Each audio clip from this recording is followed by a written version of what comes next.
Hello, everybody. Thanks for tuning in to the Dirt Hub All British Motocross podcast with myself, Ben Rumbold, and Dirt Hub founder and owner Paul Ooten. Looking forward to a great weekend of motocross, both domestically and abroad. And the last round of the British Motocross Championship, of course, there at Lyng, and of course, the final round for myself here in Darwin, Australia, for the final round of the MXGP series as well. So, and of course, over in America, they've got the final round, I believe, the SMX finale, super final thing they've got as well. So, lots happening. Really big, busy weekend ahead. Paul, you ready for it?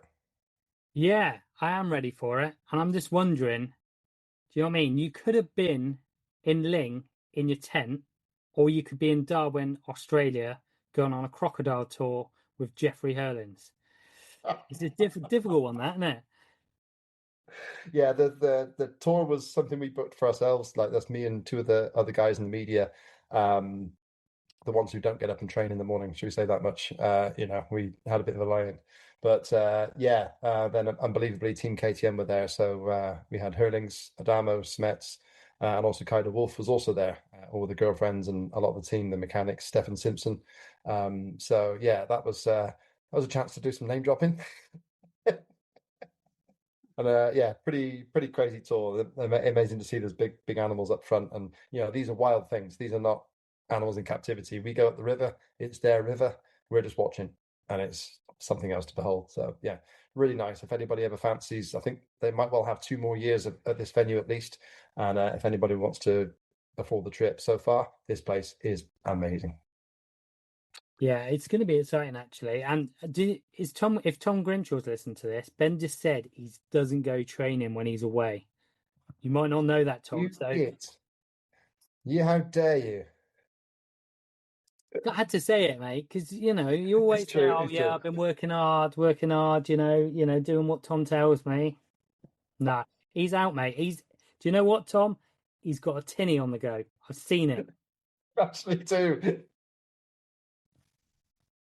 Damn you. Oh well. Yeah, the truth's out there. The truth's out there. I'll get back on it. I'll get back on it. Tom knows that. I'll be on it. I've got more to lose yet.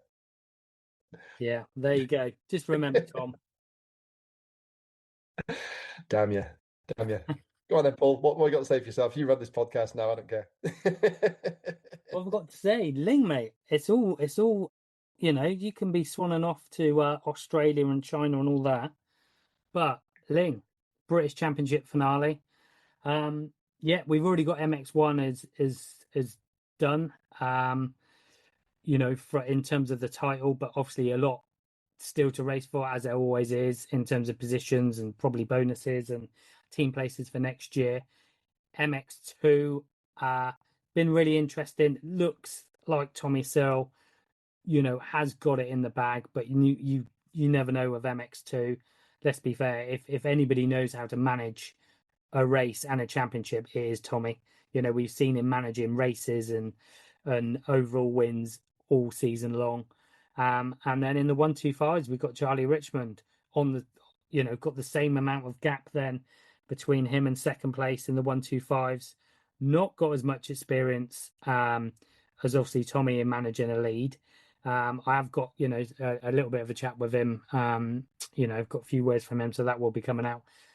But yeah, he said he's still going for the win, but mindful of the title as well, which I think is the right way to go, because I think some riders can get hung up too much on sort of conserving a lead, and that can sometimes play into other riders' hands. But I think you've got to try and go for that win. But also, yeah, I've gone for it, pushing myself a bit far too hard.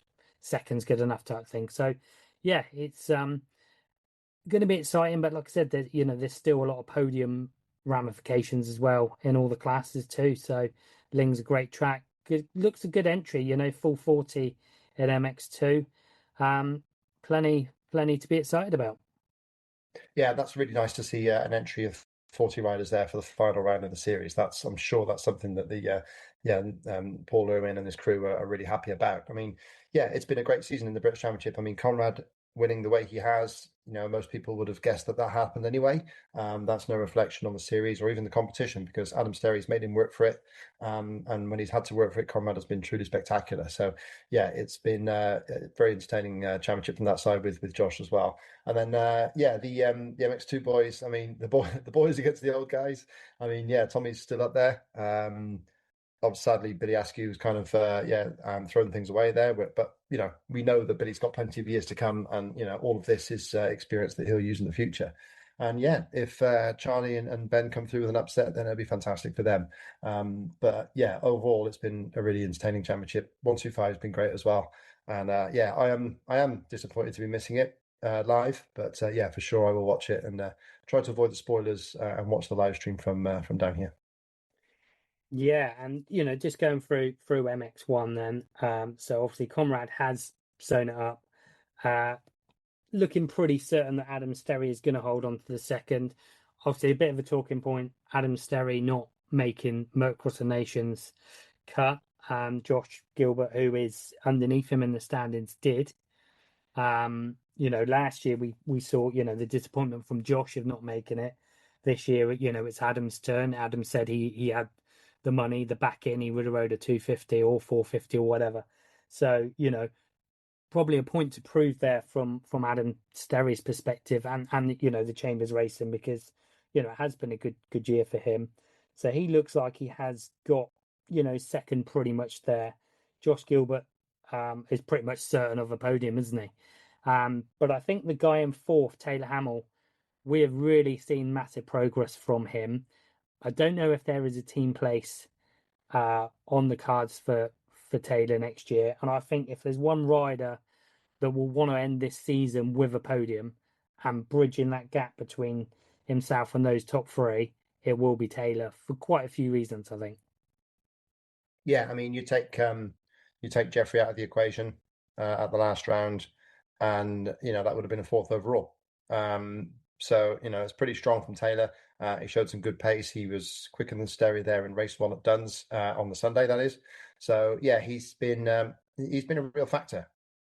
And yeah, it'd be a crying shame if he was to not get a decent position on the team next year, because he does work hard. He puts the effort in, and yeah, for sure, Taylor is worth things on that side of it. Just to add my little two penneth worth there to the Adam Sterry and Josh Gilbert team, and I think either one of them would have been strong.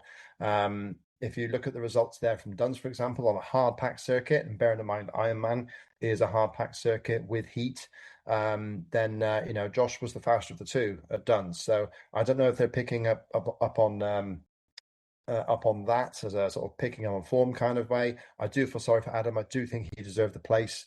I'm just trying to maybe explain why Josh got picked. But as it was, yeah, that's how it's gone. And hopefully the Josh will be good and strong.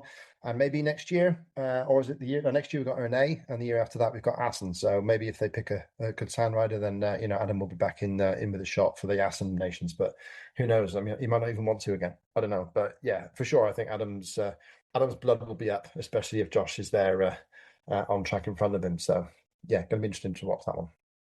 I think the other thing as well that Josh did have a good meet. I know it was a couple of years ago, but he did ride at Ironman as well and has ridden in America. So maybe that came into play as well. Possibly, yeah, a bit of extra experience actually out there. But yeah, it's a strange one. But I mean, yeah, I think either rider would have deserved it. And what's been. It's not as controversial as the Dutch pick. No. Who knew? Sorry to go off track a little bit, but who knew in 2025 that we'd have a nations in America with no Prado, no Hurlings, but Antonio Cairoli still lines up at 40 years old? Yeah, how weird is that? Mental. Yeah. Anyway, Well, Hurlins has been struggling, hasn't he? He's been struggling for pace recently, so I can see why you wouldn't pick him. 3 GP wins on the bounce, and I'll tell you, he's going to make it 4. There's no doubt about it. Well, there has been talk. Obviously the controversial decision. Let's just go back to the nations pick. Why we're at it, the controversial decision of Dylan Walsh going in. Obviously, he was born in the UK, and that is, why he can ride. But there was someone saying that Jeffrey Hurlins is actually the British champion. So, he's a national champ. So, let's drag him in. I've heard so many stories. I've even heard like of a FIM Europe team that would feature Hertlings Prado and who's the fastest 250 guy that didn't get in? Maybe Oliver, perhaps, or Oliver, perhaps. But yeah, I've heard that's a potential team, or maybe even Yago. Is that actually a real Ah, I rumor, think or are you it's just that. making it up? No, no, that generally is something that people have been talking about. But yeah, there's a French website sort of toted the idea.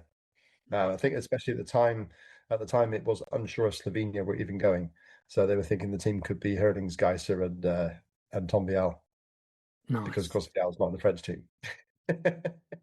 Yeah. It's a crazy thought, that, isn't it? Yeah, madness. Yeah, and even though Tom Vial is a bit of a shock to pick Valad over him is a real surprise for me. But the French work in mysterious ways, and they're still got the podium. They still will. That's just how they do things. Cool. I will touch on it then. So obviously Dylan Wolf has been picked. Yeah, In my opinion, all right, don't diss me, people, but in my opinion, personally, obviously this is the All British Motocross podcast. We talk about the British Motocross Championship. In my opinion, and we've got to look to the future, to celebrate the British Championship and the British Young Guns coming through. I personally think Charlie Heyman or Ben Musto should have been that pick. I'm sure Charlie and Ben would have got the backing to go.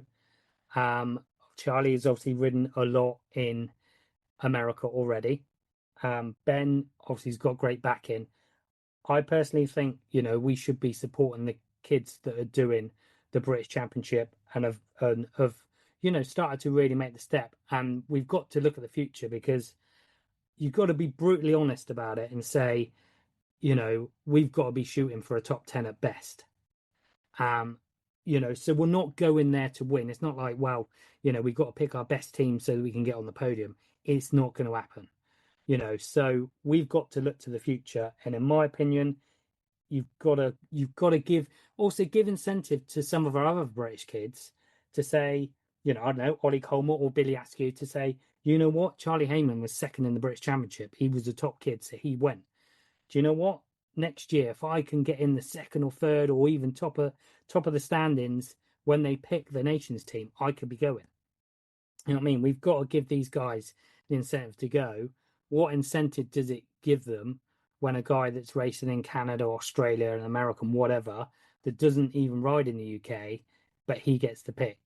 And I know obviously Mark Chamberlain has lots of difficulty and funding issues and all these things, but I'm sure the British public, maybe I'm wrong, if we needed to raise some money to take Charlie Heyman or Ben Musto to the nations, I'm sure there would be sponsors and backers to do that. I'm really sure there would be. And I think for the good of British motocross, we should be sending the kids that are doing the British Championship and are continuously going to be doing the British Championship. There you go. yeah. Peace out. No, I I've mean, said it. I said my thing. yeah, I mean, absolutely fair point. I think the thinking behind the team, especially with Dylan, is that I think he's out there anyway. He's out racing in Canada.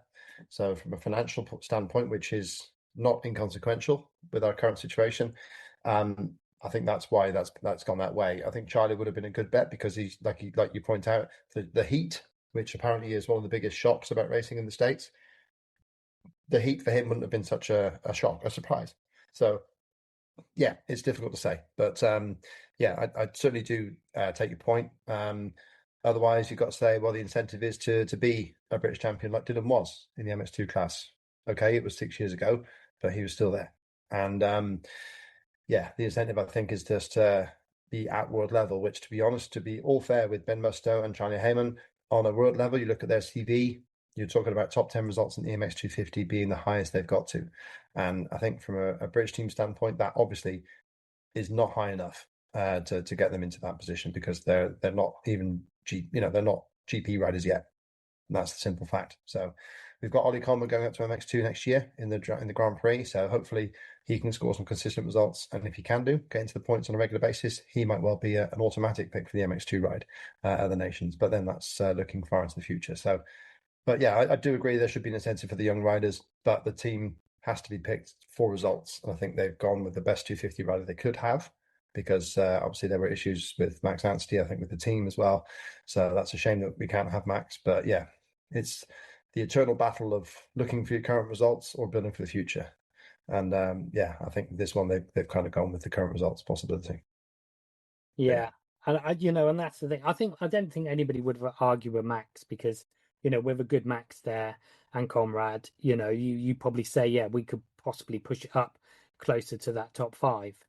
But as it stands, I think the future is where we've got to be looking, in my opinion. But Yeah, like I said, I get that. But when these guys aren't going to get the experience unless we give it to them. Do you know what I mean? Like we've got to start showing some faith in our young yeah, riders, and building for 5 years down the line. Do you know what I yeah. mean? I think if any of them get to EMX 250 and get podium results, get top five championship, then you're an automatic shoe in for an MX2 place. Look at Nico Groitman from Switzerland. He's got into the MX2 because he's got to EMX 250 podiums this year. What's going to be highly entertaining is the fact that he stands head and shoulders above both their MXGP riders, and they're both at least 10 years older than him. But yeah, that's just the weirdness of it all. But you look at someone like Groitman who's riding for Switzerland, and okay, you don't know him, he's a nobody, but he's scored consistently better averages, better results at a higher level than either Musto, Heyman, or Askew, and that's really what you've got to think. That's your competition. So that is in itself its own measure, if you like. So yeah, I think yeah, there's points of view either way. But yeah, I see where you're coming from. But I think they've gone with what's possibly achievable now, rather than building for future. But yeah, But I say one more thing on results, and this is not dissing Dylan Walsh, but you've got to sure. remember that only about 2 years ago, Billy Askew came in as, what was he, 14, 15, and was battling with Dylan Walsh then. Since then, Dylan's had, a shed load of injuries. Billy Askew's got better, but, arguably Charlie and Ben have been better than Billy of recent. Do you know what I mean? Yeah, So, you look at it that way. Anyway, that's just my okay. opinion. Obviously, We could go all day on that one. we could go all day on it, and yeah, but there we go. That is who we've got. Mark Chamberlain has a lot of things on his plate, so I certainly know it's not easy for him. It's a massively thankless job. So fair play to Mark for taking it on and keeping going with it and taking all the stick and all the criticism. And yeah, it's a thankless job. But yeah, he's done well so far. He's got a good record, and we'll always support the team, of course. Yeah, absolutely. With the results that he's had, it's definitely punched. Team G have punched above their weight on a number of occasions. So, yeah, fair play to him. And whatever happens, we'll be pushing and cheering for Team GB. Motocross the Nations, best weekend of the year by far for me. Absolutely love it. Got Western on at the same time. But yeah. Anyway, British Motocross Championship at Lyng. We diversified from that. MX1, it still looks a good entry, but obviously a lot of riders we have got that are sitting up there in the rankings won't be there. Obviously, we've got so just going down, Conrad Muse, obviously champ, Adam Sterry in second, Josh Gilbert third, Taylor Hamill, who we spoke about, is fourth. John Adamson looks solid in that fifth, and I think he'd be pretty happy with that. But then we've got Tristan Purden in sixth, who's out injured, going to miss the Motocross of the Nations. We've got Martin Barr, who's ninth, who's I don't know if he is. I know he was gonna try and do Nations, but I think that might be pushing it. Joel Rizzi is also out for the season. He's in 11th. Obviously, Hurlins is over in Oz, eating crocodile burgers. Jamie Carpenter also out. So there's quite a lot of riders in that top 13 positions that are actually out. So it gives it a chance for people like Dan Thornhill and Carlton Husband, who have both sort of had some really good results this year to nudge up. Yeah, absolutely. Yeah, I mean, John Anderson's still in the mix there, fifth place. It's looking highly unlikely you can bounce from there. Yeah, like you say, Tristan and Martin. Martin's still questionable, believe it or not. But yeah, Joel as well and Jamie. It's a real shame for them. Brad Todd could lift himself up into that top 10 is possible, although Tom Grimshaw's there in 107. So yeah, Todd would need actually not much. Todd would need 17 points to pass Barr. And then, like you say, Carpenter, Hurlings, Rizzi, who are all in front of him, aren't there. So, Yeah, I think Brad Todd could still get himself in the top 10, even though he missed a few rounds there with his American trip. But yeah, it's going to be. I think we've got a very interesting top five ahead of us. I think the top three are going to be pretty close, or four maybe if Taylor can get some good starts. But then after that, it's highly. It's going to be quite hot for that fifth place. I feel within Adamson, Grimshaw. Yeah, Thornhill's really coming to form, and yeah, Brad Todd should have good pace, and he really does like Lyng. So yeah, it's going to be an interesting one. Yeah, for sure. And I completely forgot about my predictions, but I've just started doing them because we are very tight. I think I've got the upper hand at the moment, but this round could change everything as we've seen before. Um, Obviously, initially there was talk that Conrad was going to ride MX2, but Yeah, I he just checked the lists for that, but yeah, he's not. no, he's going to be. But I think that was when they were, not sure on MX the Nations picks. But obviously, he is MX1. I mean, it's a Um, shame because sorry, just to go back to the nations thing, you could quite imagine Gilbert Sterry on 450s and Conrad on 250. That's not a bad team. you know what? And I potentially that is possibly well, let's be fair, that is our best team. If that can ride. Obviously Yeah, Ben Watson and Max Anstey. And I don't think anybody would have argued with that either. To be fair. no. Um, But yeah, so yeah, any riders in there? I've seen Dylan Woodcock's in there, Callum Green's in there, a few riders, different ones. Tyler Westcott riding a 450, that's interesting. Nice. And a few other Eastern Centre riders there to watch out for. Baylor Sutton, Declan Whittle, Max Broadbelt as well. A few of the Eastern Centre boys looking to get in and amongst it. Eastern Centre people might disagree with me here, but I think that's the first time I've seen Bayless Utting in a 450 entry list because he was in a 250 class just 3 years ago. So I know he's still certainly young enough to be on MX2, but to see him on a 450, interesting. And he's fast around Lyng. He knows that track very well. Yeah, it could be. There could be quite a few upsets in that one because, like I said, Max Borpout's had a good year over in the Eastern Centre, so he could be one to watch for as well. But yeah, a lot of riders, will be. We are slim on team places now, so a lot of riders I think will be doing it. Another rider, Louis Kessel, he has had a really good uh, year. Certainly, just seems to be getting better. So this could, with a few people out, you've got to say he probably will high, potentially a top five result. Yeah, absolutely. It's definitely possible for yeah, for Louis to get right up there. Certainly, I imagine top 10 would be the very least. So yeah, I think Louis is more hard pack, but yeah, for sure, Sand. I know he can still ride it, and yeah, hopefully he'll still build on that.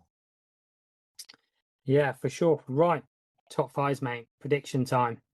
Serious stuff. Do you want to go first or second? You can go first. Okay. Um, Back from injury now. Had a bit of a blip in the middle of the season, but over in the east, like sort of Sandy going, I'm going to go Chris Mills in fifth. Ooh. Okay. Oh, I I'm don't know now.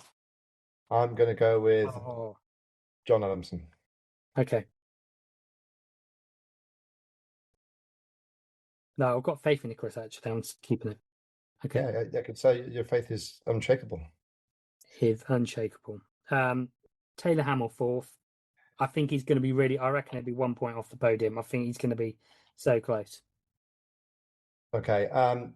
This is no insult to Taylor Hamill, but I'm not sure if his starts are going to be good enough, and starts are so important at Lyng. So yeah, I think that's going to be the big one there. Um, so yeah, I'm gonna go with Brad Todd in fourth. I Do you think know he just what? likes too much. Yeah, I nearly had him in that as that fifth guy. He's a guy I was sort of, yeah, Brad. Yeah, that's a good shout. That. I've gone Josh Gilbert third. Me too. Okay, and I think we know where we've gone top two. It's Adam Sterry second. Yeah, No surprising. Conrad Muse first. yeah. I mean, the problem is it's too close to take a risk. Yeah, the points are close, mate. It I could all don't, I don't want to, change. I don't want to pay for the end of season curry. Going to be interesting. Well, MX2 is not going to be quite as clear cut as that because Yeah, that's really good. it's yeah, So that yeah, to be fair, that is where our title is going to be won and lost in MX2. Because obviously the dimensions of it, Tommy Searle has got a 29-point lead. He really just needs, obviously, you're the guy with the stats. He doesn't need a lot to get this over the line. Charlie Heyman's going to need to put in 2 Storming rides, and potentially Tommy's going to have a absolute howler or a DNF, really, for Charlie to be able to be crowned champ. yeah. I mean, Charlie hasn't had a race win yet. Um, In fact, he's had a best race result of third 3 times. So, it's consistency that's got Charlie there. I'm sure he'd be absolutely going all out to at least get a race win for the season, because obviously Ben Musto's taken one, Billy Askew's taken one, Oriol Oliver has taken a hat load, and even Joe Brooks has scored one lately. So, as well as Bobby Bruce at the start of the year. So for sure, Charlie, second in the series, he will certainly want to get a race win in again with Charlie, and I feel that this is going to be the deciding factor. Is you've got to remember how tough it is to pass at Lyng, and I think that that's where Ben Musto could really come into play. So yeah, for Tommy Stone, it's 21 points to be champion no matter what, and that is 11th. That is 10th and 11th. So it's or it's second place in one race. So from that side, I can see that happening quite easily. But Do is Tommy, is he going to, similar to what I said to Charlie Richmond, are you going to go for the wins, or are you in championship mode completely? Is he going to cruise round, or, will he fight to be towards the sharp end and then ease off, or, where will he go? Will he go for, like I said, because it's difficult to pass, will he go to make a start, do a few good laps and settle into third, fourth position and just cruise from there? I think he'll go for to seal it in race one. I think enough things can happen in the final race that he won't want to risk going to the second race. I think that for me, you could watch for a Tommy Sir whole shot in race one, and either one person passes him or no one passes him. I think that I think from that side, that is how Tommy will look for his weekend, because it is tough to pass at Lyng, and I think that he will just be gunning out for that whole shot, and then if it's not the whole shot in those first few corners, watch out, because he'll be gunning to get to the front and hold it from there and control it and just take it. And I think he'll take it in that first race. I think that's how he's going to do it, and the second race can do what it likes. As far as he's concerned, it's a victory lap. So yeah, that's what I think is going to happen. But yeah, it might change, but you never know. So, also mathematically, although very slim, Ben Musto could still win the title. But like I said, that's slim. But there is 11 points between uh, Ben Musto and Charlie Heyman for second too as well. Which, like I said, good starts, bad starts, that could swing. 11 points could swing. Ben has on occasion made some flyers and looked very, very good when he's at the front as well. So you couldn't put Ben past getting 2 good starts and having 2 good results. And if Charlie didn't make the starts, 11 points could go pretty swiftly. But also Charlie is very smooth. If he makes 2 good starts, doesn't seem to make a lot of mistakes. If he can make 2 good starts, he will be very smooth throughout the motors as well. So and I think Tommy will know that Charlie's consistent. So like I said, I think he will want to get that job done race one. Yeah, I think that's what's happening personally. But yeah, it's gonna be. I mean, and yeah, Ben, I think could be the dark horse for the win, because I think he's a good starter. He showed that he can hold the lead like he did at Landrake, and yeah, I don't think he's too bad in the sand. So I mean, he was strong at Hawkstone at the start of the year, fourth and seventh there, with a good start. So I think that Ben could be a real dark horse for the win, and yeah, that 11 points between him and Charlie is a small margin. And knowing Ben as the terrier that he is, I think that's highly doable. Also, a rider that has got potential for a podium, titles out the way, but Oriol Oliver, Probably another rider a little bit aggrieved that he maybe didn't make the nations team for Spain. But Oriol, obviously, we've seen him win races in the British Championship. I think Lyng could be a little bit of him. I do think he could be all right around there. But again, start's so important. He's not really been that great at the starts, has he? But yeah, No. he's certainly got the speed to be in around it, hasn't he? Yeah, I think for Oriol, the biggest tip is to not start right next to Tommy Searle, because if he does, he's going to get moved over on. So yeah, I think Oriol needs to just go a little bit further away. Just not even go for pole in practice. Just a fifth or sixth gate pick, and then you can take your pick. Depends on who's where. But for Oriol, I think if he starts around people that aren't going to move over, I think that he's then much more likely to get a better start, and that will massively affect his result at Lyng. He's a strong sand rider. We've seen that before. He's ridden in all those conditions. So, and with his experience, he could well be the biggest threat for the overall win for the weekend. And he's not outside of the chance. He's only 27 points back from Charlie Heyman. So it's possible he could sneak into the top 2 or 3 in the championship as well if one of the other two lads in front of him gets a bad weekend. Yeah, for sure. Now, I'm going to go into the mix. I'm going to deviate from the championship, but I'm going to go into a couple of people that are not necessarily in that sharp end championship wise, but potentially could be going for a win. Joe Okay. Brook, like, let's be fair, he has been sensational on his return. I think everybody knew Joe's speed, but I don't think anybody expected him to come in this soon after being away for so long and be that fast.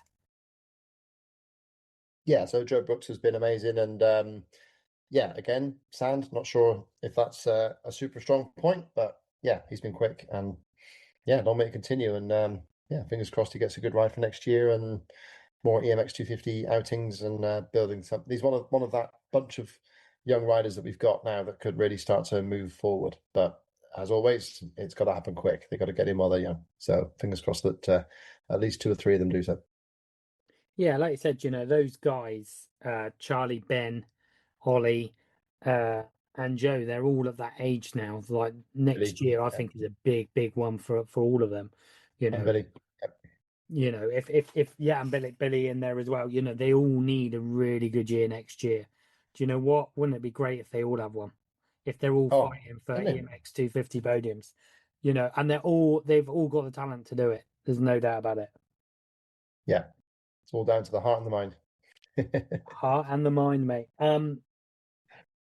I was going to say talking of heart and mind, but that's a bit of a weird thing to say. But a rider that showed heart um, at Duns in the second round, come out of the blue, really, Eddie J. Wade, he's riding again. Like, uh, we didn't think he was going to be a podium contender at Duns. Is he going to be a podium contender this weekend?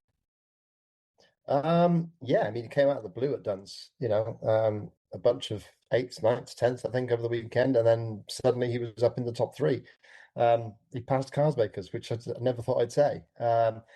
Yeah, I mean, Eddie's an enigma, as with a lot of our youth stars of the last 10 to 15 years. It's like, yeah, one that could have been. So he's obviously got the ability, and with a good start, he was up there and able to stay there. So brilliant. And yeah, I mean, why not? If he can keep going here and have a good career in the UK and the MX2 bike, then brilliant. It's more the merrier, because he's certainly he's not shy to put the bike out there and get the elbows out as well. And it was just exciting to see him up there. So yeah, I mean, if he can get onto that sort of level and stay there, then another contender, brilliant. Has the ship sailed for his prospects for World Championship success? Possibly, but who knows? If he can ride like he did there at Duns, then he's got every chance of moving further forward. So, but we'll see. It's yet to be proven that he can do that. So that now is the big challenge. He's certainly got the ability, as we've seen, for one race. And then, if there's more to come, fantastic. Let's just see if he can do it. Cool. And before we go down the rankings, there's a few other notable entries in there. Nev Bradshaw, obviously been busy, Fox Hills and Farley and all that type of stuff. But Nev always entertainment. What he'd be riding, who knows? Could be anything. Could be a scooter.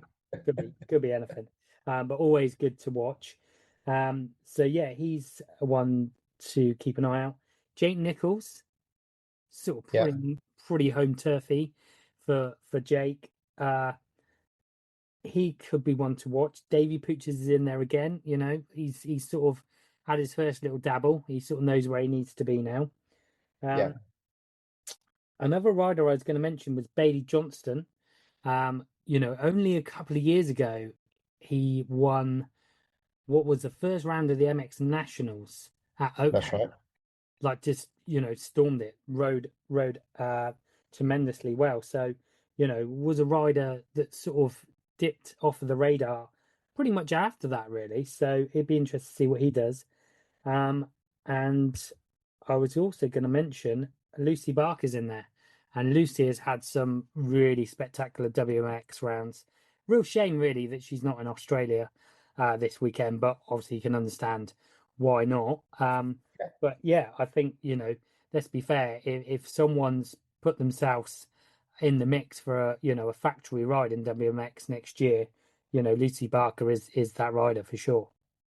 Yeah, for sure. We're hoping that KTM pays attention to that and gives her a bit of support there because yeah, she's certainly amongst their top riders. They've got Guyen on a gas.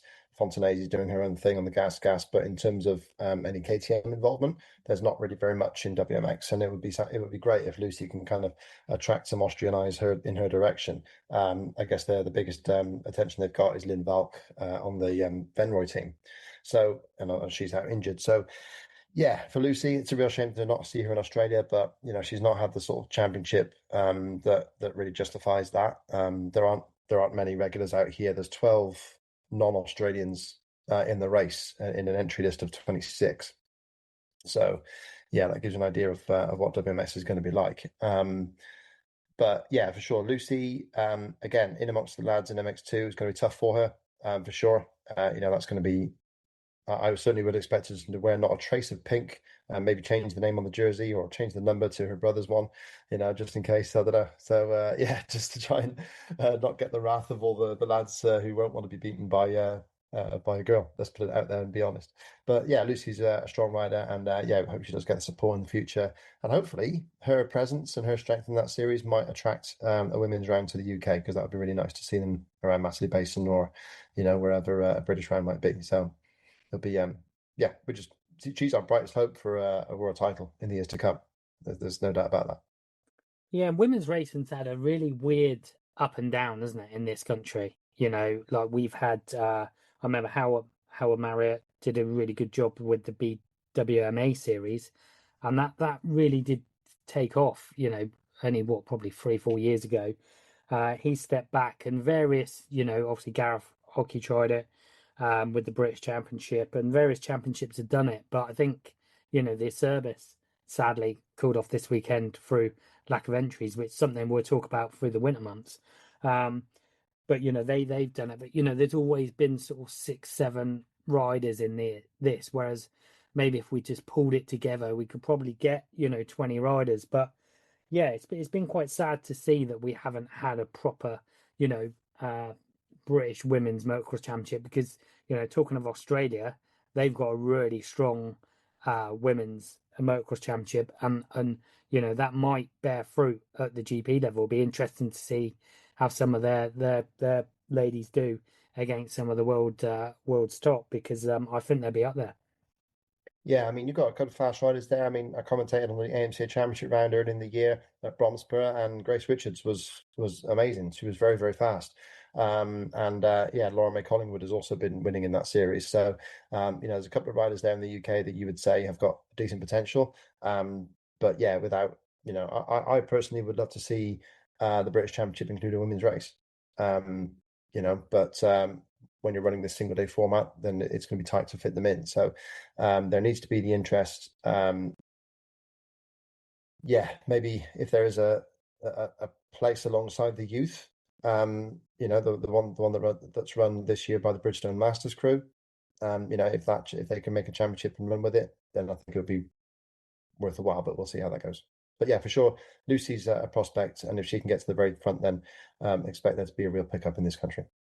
Yeah, I think they actually have been running one alongside the youth. but it just hasn't quite had the support, and that's what I mean. Like we've got all these championships. So Lauren, by the way, won up at in the Scottish Ladies Cup the other day.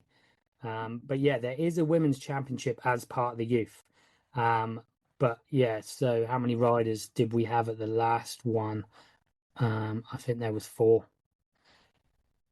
Yeah, So, and and I think that's that's it. Like, you've got the Acerbis, which have sort of 4 or 5. The Nora, a British Cup, I think they have one as well. 4 or 5. But I think if all and the AMCA as well. I think if they all come together, you could get a good, probably close to 20 riders. But yeah, it would be nice if they are showcased, even if it's just one round, one-off British Championship. I think that would be really good, where they get properly showcased at, Canada Heights or something, where people can really see the girls and give them the showcase and the platform that they need, really, because yeah, we have definitely got talent, and Lucy's obviously a shining light there. Yeah, I mean, she's been fortunate enough that there's a brother racing in the family as well, so she's been able to come along all the way through with that, and then carry on further forward. So that's the way that Lucy's got there. But she raced with the boys, up to the big 185cc class. She was in the top 6 or 7 when Billy Askew was winning. So up until that point, it was all very strong. Went into the 125s, but then immediately started campaigning in Europe. So she was able to do that because her brother was as well, and the family are strong enough to give her that support. So without that family around her, and if any girls out there haven't got that sort of setup, then it's going to be very difficult to encourage more kids to do it, which is a real shame because it could be a really strong market if we really push it strongly enough. Yeah, and you got to remember that Lucy is triple European champion as well. So, Yeah, as well as doing quite a lot of the WMX rounds, her family have been getting her out to, some quite far-flung places in that championship too. yeah, yeah, for And sure. I will mention it as well because in some of those rounds, that is where we see our kids, our next batch of kids coming through in Yeah, the European Championship. Before they qualify through to the finals alongside the GP there. But yeah, we have got quite a lot of families, really working hard for one their kids, but for putting British motocross on the map. So the future is actually bright. We have some real talent coming through in those yeah. classes. It's now been able to 65 push and that talent. 85. Sorry, yeah, sorry, I talked over you. Sorry. Yeah, Yeah, it's no, now like you push said, that talent. it's that next level, isn't it? That's where we seem to sort of halt, really, where we get to the EMX 125 250 to get to that sharp end there. That's where I don't know if this is something that the ACU need to do, or somewhere along the line we need to be able to bridge that gap. Look at some of maybe the other nations that are doing it. Yeah, it's the firewall. It's the firewall between the strong youth and the top adult, and that's what we need to break through. So far, we've all been hitting that firewall and bouncing off, but you never know. Interesting. A lot of winter content, mate. We're going to be busy this week. Loads to talk about. MX2, we got to before we went off tangent, Glenn McCormick, 5th in the championship, and obviously getting fired up for the ride in the USA with Team Ireland. So Glenn was becoming stronger and stronger through the year. Chambers KTM, now they're 5th in the series, but only 2 points ahead of Nichols, who was only 2 points further ahead of Billy Askew. So all three of those together at the track, that's going to be quite entertaining because they will all three of them still want a top 5 position, even if it's just as a consolation for a couple of them. Yeah, for sure. Let's be fair. Glenn McCormack, I'm sure will be over the moon with that, and he's been rewarded because of consistency. He has been consistently good all year, and yeah, really nice dude. And yeah, he really deserves a good spot. Jake Nichols has really struggled starts wise, but he is you know he's sort of belied his age really and his responsibility, as the MD, because he's been really fighting through the pack. And I think if there's one round that he's going to want to do it, it's going to be this one. And yeah, but like I said, the starts really need to pick up if he's going to, get a good result. Billy Askew, yeah, obviously we don't know quite where his fitness is at after missing um, the last round after his crash previously. So yeah, it'd be interesting to see, whether he's going to come back swinging in seventh, but he could, like I said, nudge up to that fifth place. Um, how much credibility, will they hold? Fifth place, is it a big deal to some or not to others? Will there be bonuses on top fives? I don't know. Possibly. I don't think Jake's too worried about that personally.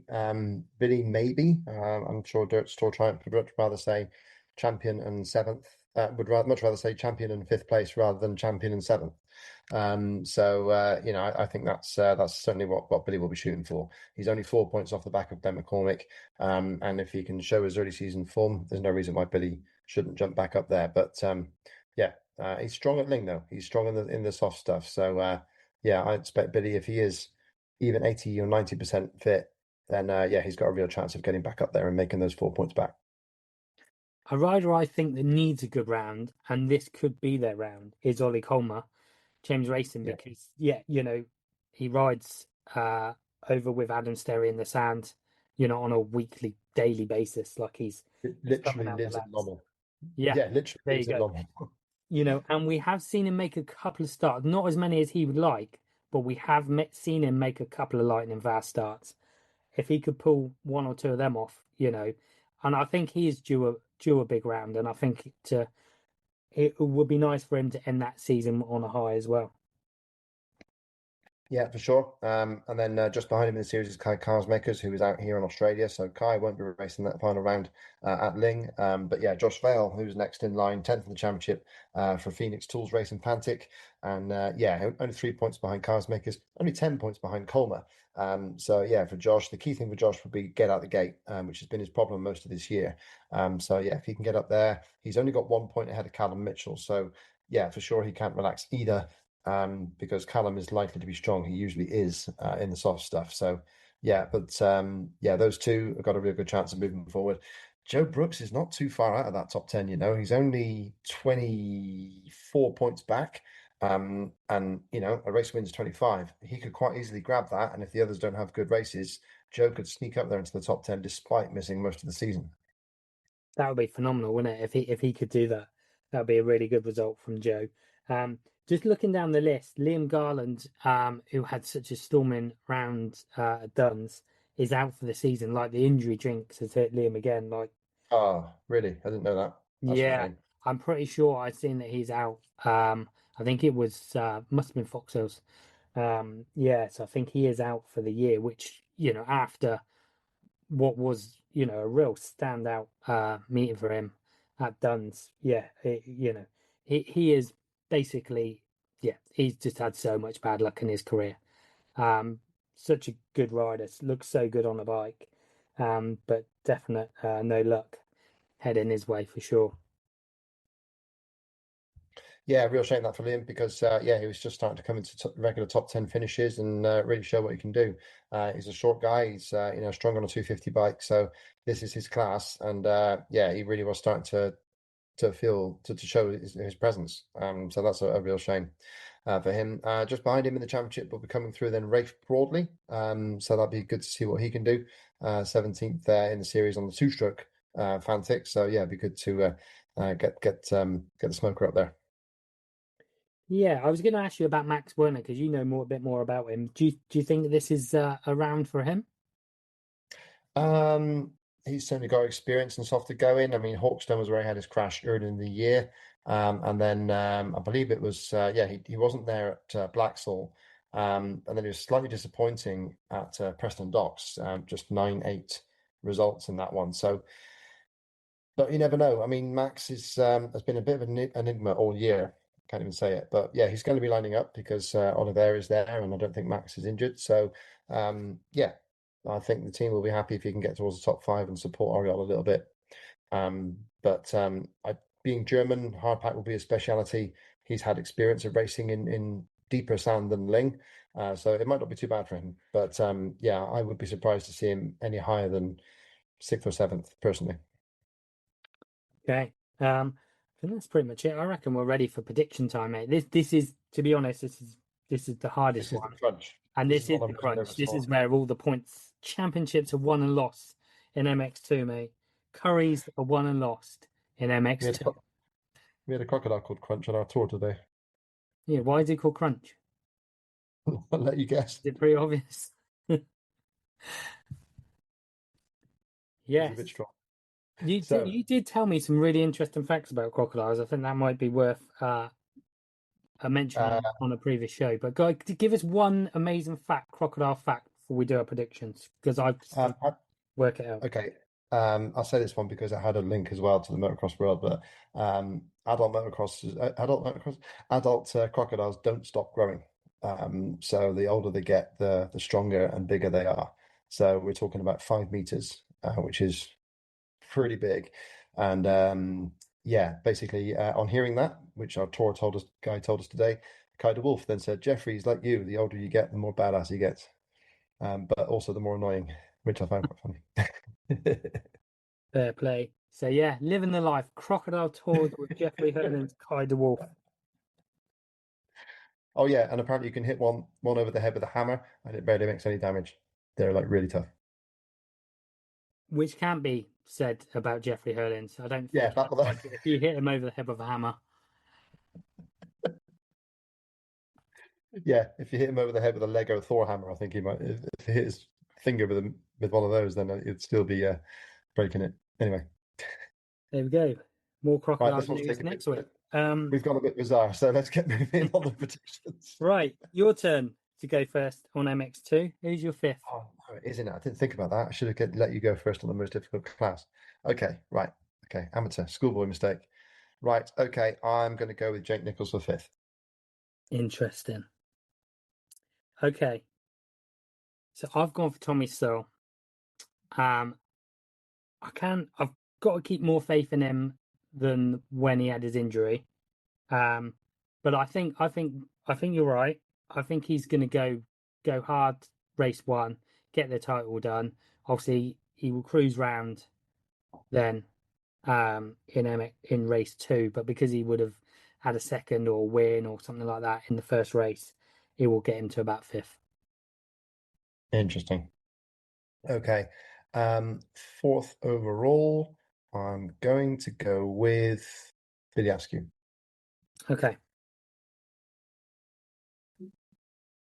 Okay. I'm going Charlie Heyman. I think he's going to do two nice, consistently good rides, which is what he's been doing pretty much all year. Just been really good, solid all the way through. Yeah. Third overall, I'm going to go with Tommy Stowe. Okay. I think he will, knowing Tommy, I don't think he'll want to cruise because it's highly possible this could be his last British Championship round and he'll want to go out with a bang. So, yeah, I'm not sure it's entirely going to go to plan, but I think certainly still at least a podium for Tommy. I think he'll seal the championship in the first race. Bow out on the podium. Bruce Pennell. Keep saying Yeah, it. I'm sure no one knows what the hell I'm talking about. But anyway. yeah, that Um, speedway rider you like. Yeah, yeah. from the 80s. 1982. That was. That's way old. Yeah. Right. Third Anyway. overall, your pick. Uh I've got Jay Brooks. I just think he's gonna be up there. He's just looking really good, isn't he? Yeah, yeah. And I'm annoyed that I've overlooked him, but there we go. Controversial. Second, Ben Musto. Okay. I think we've got our top two like round the other way. Ooh. Because I've got second Oreo Oliver. Ho, ho, ho, ho. You are a brave boy. Go on then. Yeah, Orlando there for the win. And I've gone Ben Musto for the win. I just think he's been building towards that overall. And I think he's got the starts up his sleeve. And Yeah, that is the one I think thing. Oriole will probably have like a. I think Oriole might win the second moto, but I think he might only be third or fourth in the first one, and then the second one he'll dial it in. Okay, But I think Musto will go like 1-2 or something and take the overall. I okay, haven't cool. got Billy Askew in there. He was on the fringes of it, but I think just he's just going to come in a little bit low key. He doesn't need to prove anything really. I'm sure we don't know what's happening next year with Dirt Store Triumph or anything, but I can imagine him being on that team next year. and I think he Yeah. just want to consolidate and not do anything silly, but just get a few good motors under his belt.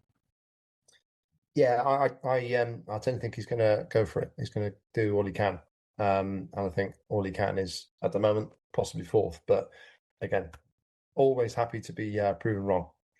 Nothing personal at all. No, interesting. That is it, because that is the telling factor. That one will be, that is Currygate right there. I'm worried. I'm worried. Where are we going to do this, Curry? Anyway, I think you should fly me over to Australia to do it. Well, I think the winner needs to have it local. Oh, okay. I can't drive at the moment. Don't forget. Oh, okay. Always an I, excuse. I could get a Always train. an Could get a train. train. Right, 125s. Okay. Yeah, 125s. Yeah, RFX sponsored 125 class. yeah, I've really enjoyed the 125 class this year.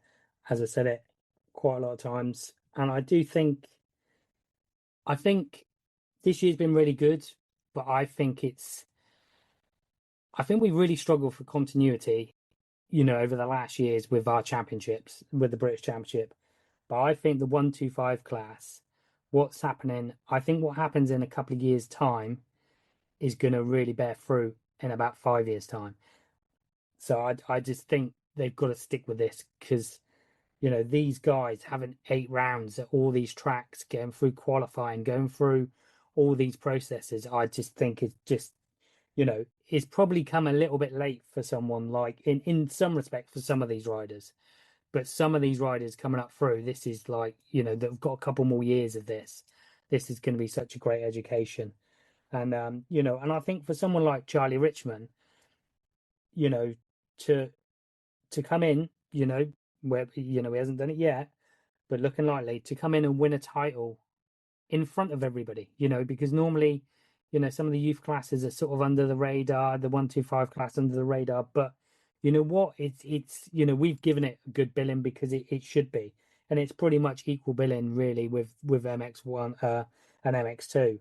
And I think it's really given these guys a real big boost. And yeah, I think, for someone like Charlie to have that profile, to have those eyes on him, hopefully will help, with a team place for next year, and a ride in EMX next year.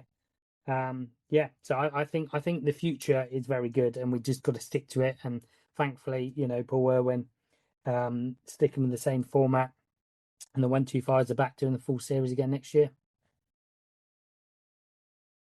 Yeah, I mean it's been a lot of fun, and I like the fact we had four different maximum winners in the first 4 rounds. But then since then, Charlie Richmond has really stepped it up and been pretty much unbeatable since Preston Docks. He's been taking over there. So yeah, it like you say, I think it now gives our youth riders a real like riders in 85s and 65s. It gives them a real target to aim for that they could race alongside the pro riders when they get to 125s if they're strong enough, and if they see things through to that level in their lives and careers. So yeah, it's been a really strong series. Been quite a nice part of the day. And it's always nice to smell the two strokes, so you get that side of it as well. But yeah, for me, seeing this talent coming through, tested, they've got a championship to chase for and fight for, which is a great experience. And like you say, in front of the biggest stage on these shores, the UK shores I'm talking about. So yeah, that side of it, I think, it's been brilliant. And yeah, the race has been highly entertaining as well. It's certainly been not something you fast forward through when you're watching the live stream. It's been very, very good value. It has. It's been really entertaining. And I did ask, and in my opinion, I think Charlie Richmond has got better following Canada Heights, when he had that battle with Drew Stock. And I personally, I did ask, That was Blacksall, wasn't it? was it Blacksall? Sorry, Blacksall. Yeah, because When he had, Canada Heights was Jamie Keith. that was it. Yeah. So the Blacksall round, when they were really duking it out, I felt that Charlie Richmond has gone up a level since then. I sort of felt like he sort of realised that he's gonna have to, you know, push himself that little bit harder, and I think he's done it. I really do. And yeah, he's just seemed to sort of elevate his level, because I have to admit, we both predicted Ryan Waggett, to be to be really strong in Duns. You know, he rides up there. It's his, you know, his backyard essentially. You know, rides the Scottish Championship, but you know, Charlie just upped it that level even further, and yeah, he's been impressive. Yeah, I mean, for me there with Charlie, I mean, it's the week after Blackstall was Matty Basin when he had that amazing ride at the EMX 125 class of the GP. And yeah, since then he's only lost one race at British Championship level. So yeah, I think also that one was a key indicator to where he could actually go. And since then he's made it happen. So that's exciting. He's got, you know, that sort of attitude, that winner's attitude that you know, anything less than a win is not enough. And that's exactly what you want to see. I think there's a few riders in this class that have that same attitude, and that's the real telling point. That's the real difference. Yeah, that's the real factor that could make a difference later in their careers. So yeah, I think we've got a few of those riders that can do that. As we've said earlier in this podcast, even it's then pushing through the EMX firewall to get to GPs. That's what these kids need to do next. And yeah, for sure, I think Charlie's got all the tools to do that. Yeah, so Charlie, 29-point lead, the same as what Tommy's got in MX2 over Ryan Wagger. Ryan's been, you know, pretty darn good all season long. Yeah, pretty much cemented second place, worst case scenario for him. The battle for third between Hayden Stat and Drew Stock, though, 5 points between them two for that final podium spot. We've seen these two, you know, going at it in the 1-2-5 in the Blue Crew uh, race as well. They were really fighting out for that victory, going 1 and 2 in the Yeah. end. You know, that could be a real good battle between them two, but you can't count either of them out either for going for the win. Yeah, Hayden's not won a race yet in the championship. I know that stings him. Because his dad will wind him up about it as well. But yeah, for sure, Hayden's got every chance. Again, just highlighting at Lyng, the start is so important, and Hayden's a rapid starter. Ryan has also been very, very good out the gate. So, and in Duns, he was the whole shot king, and then Charlie kind of sorted things out through the race. So yeah, it's going to be very tough, but I think a lot of it will be who goes through that first corner in the first 2 or 3 places, and then they sort things out from there, which I guess just sums up motocross. So I'm sorry to sound obvious, but that is particularly the key, I think, at Lyng. I don't see many starting from far back and working to the front. So yeah, I think that's going to be the biggest factor. But yeah, it's really up in the air between those three. Although so far, Charlie, at least in the last few rounds, has been a level above and been able to make passes as well. So yeah, that's I think it's down between those three personally. But then yeah, you've still got a bunch of battlers behind. Yeah, then you got like Harry Lee is currently in fifth in the standings, been solid all the way through. So you can say, you know, he's been sort of fifth, sixth overall, pretty much all the way through. Lucas Moncrief is sitting in sixth. Had flashes of real good speed, very young rider as well. You know, he, like I said, he's one of those riders that is really going to benefit from this. You know, Yeah, another year, if he can get another full year in next year, yeah, you know, this experience is going to be massive to him. Zane Stevens in seventh had some good starts that could bode well. Christopher Brunley's been good. Yeah, some good ones. Watch out for Alfie Geddes Green. I've got him because yeah, I think he's won the junior championship at the Eastern Centre. So he's an Eastern Centre local. He could be one to watch as well. yeah, he's missed the last few rounds of the championship, so I don't know if he got hurt or what the issues were there. I think one of the rounds actually clashed with the AMCA, and I got a feeling he might have done that. I'm sure one of them clashed, I think. Uh, Right. So it might have been that. But yeah, I think he could be one to watch. And so could Finley Pickering, who's obviously come back after a little gap and had one really good round at Duns, and some good rides at Duns as well. Yeah, Finley got in amongst the top 3 or 4 there at the beginning of some of the races. So yeah, he's showing good pace, trying to catch back up, obviously from his injuries issues. But yeah, he certainly is one to watch in the future as Finley because he's strong. He's got heart, which he showed at the Coup de l'Avenir last year, which is where he picked up the injury. So yeah, I think for sure that yeah, although this year has been a bit of a write off after an injury, he's still showing lots of promise. So yeah, that's looking good for next year as well. Cool. On that note, I will say very quickly because I know you got to go, but the Coupe team has been named. We are the reigning champions as well. Ben Musto been named in there. So, yeah, and we've got some really good kids, and yeah, we could well retain that title again. Like I said, the future is actually really bright on that Yeah, one. for sure. Should we do it? Top fives, 1, 2, 5s. Yeah, let's go for it. Might have filled Me, in. is it me first this time? Yep. I'm going to go Zane Stevens in fifth. There is a bit of a connection there because I used to race Speedway with his dad, Simon, who was a good motocrosser, good Speedway rider too, but he was lightning from the start. And we saw Zane make some crackers at Land Drake specifically. So yeah, those starts could really come to fruition there at Lyng and will make a difference. Yeah, interesting one. Fifth was my last one to be picked. And I wasn't sure if Alfie Get His Green was going to be in the mix. So if he is, I would say Alfie is very strong in this sort of going. So I'm going to go for him to be fifth, Mod 11. Okay. Okay. I'm going for Hayden Stat in fourth. Ooh. Okay. I've gone for Drew Stock.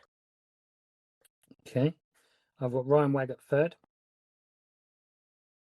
Okay. I've gone Hayden Stat. Okay. I've got Drew Stock in second because I I've think got Ryan White. yeah.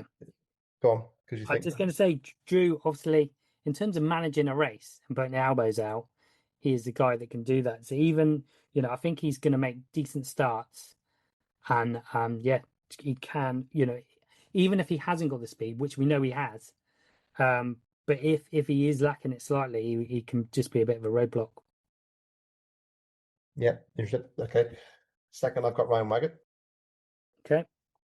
So So I let's, guess that means we've both got the same winner. yeah, Charlie Richmond, which, like we said, he could go in race management mode, but from my little chat with him, yeah, he's going for the win.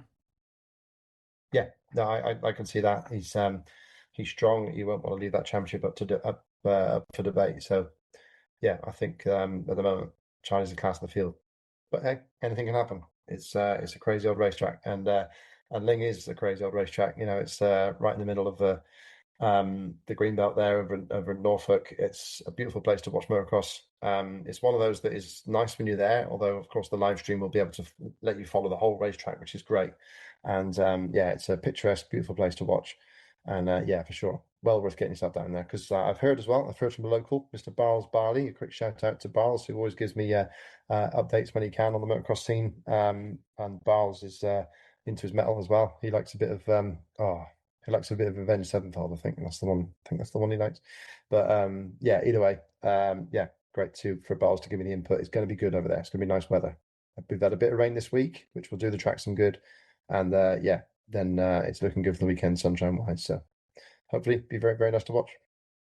Yeah, no, it should be good. Looking forward to it, and I think it's going to round down nicely the British Championship. The first year, and the Paul Irwin, and I think it's been a good one. I think it's been really exciting, and it does bodes well. So looking forward to a winter of team changes and rumblings, which I know there's going to be plenty in MXGP. Ben, I know loads going Yeah, on. It's going to be lots going on there. yeah, it's going to be exciting winter. Yeah, just because I'm plugging for an event the week after the British Championship, there's the Compass Cup, which they've sprung a surprise this year. The Compass Cup, which is a team race between many, well, about 6 or 7 clubs full of riders across about 6 classes. It's going to be live streamed, free on YouTube, just like the British Championship. So that's going to be cool. I'm going to be on the microphone, which I can't wait for.